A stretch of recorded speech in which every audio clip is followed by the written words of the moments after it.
ಇವ್ರ ಮನೆಯಲ್ಲೂ ಕೂಡ ಹೀಗೆ ಮಾಡ್ತಾರಾ ಅಂತ. ಟೀಚರ್ಗೆ ಅಲ್ಲಿ ಯೂನಿಫಾರ್ಮ್ ಹಾಕ್ಕೊಂಡಂಥ ಪೊಲೀಸರಿಗೆ ಅವಮಾನ ಮಾಡುವಂಥ ಕೆಲಸಗಳು, ಇಲ್ಲಿ ಟೀಚರ್ಗೆ ಅವಮಾನ ಮಾಡುವಂಥ ಕೆಲಸಗಳನ್ನು ಮಾಡ್ತಾರೆ. ಪಾಠ ಮಾಡುವಂಥ ಟೀಚರ್ಗಳು ಬುದ್ಧಿ ಹೇಳಬೇಕಾಗಿರುವಂಥದ್ದು ಮಾಡೋ ಕೆಲಸ ಏನು? ಕೊಳಚೆ ನೀರಲ್ಲಿ ಊಟದ ತಟ್ಟೆಯನ್ನು ತೊಳೆದಿರುವಂಥ ಪ್ರಕರಣ ಇದು. ಸಹ ಶಿಕ್ಷಕಿ ನಂದಾ ಭೀಮಾಜಿ ಕುಲಕರ್ಣಿಯನ್ನು ಅಮಾನತು ಮಾಡಿದ್ದಾರೆ. ಮಕ್ಕಳ ಹಕ್ಕುಗಳ ರಕ್ಷಣಾ ಆಯೋಗ ಅಧ್ಯಕ್ಷ ಶಶಿಧರ್ ಈಗ ಆದೇಶವನ್ನು ಹೊರಡಿಸಿದ್ದಾರೆ. ಇದೆಲ್ಲಾಗಿದೆ ಅಂತಂದ್ರೆ ಬಾಗಲಕೋಟೆಯ ಜಮಖಂಡಿ ತಾಲೂಕಿನ ಆಲಬಾಳ ಗ್ರಾಮದಲ್ಲಿ ನಡೆದಿರುವಂಥ ಘಟನೆ ಇದು.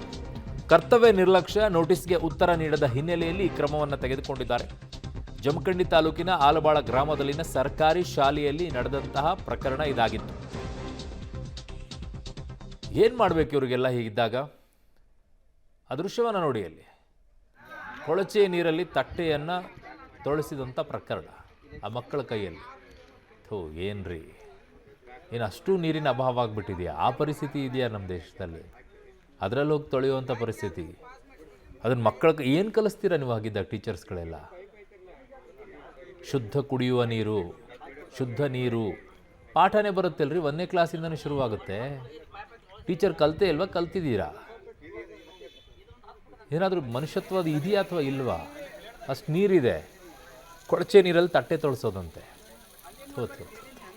ನಿಮ್ಮ ಮನೆಯಲ್ಲೂ ಹಾಗೆ ಕೊಳಚೆ ನೀರಲ್ಲೇ ತೊಳೆದ್ಬಿಟ್ಟು ಅದರಲ್ಲೇ ಊಟ ಮಾಡ್ತೀರಾ? ಮೋಸ್ಟ್ಲಿ ಅಭ್ಯಾಸ ಇರಬೇಕೇನೋ ಆ ಟೀಚರ್ ಅಮ್ಮಂಗೆ ಮನೆಯಲ್ಲಿ.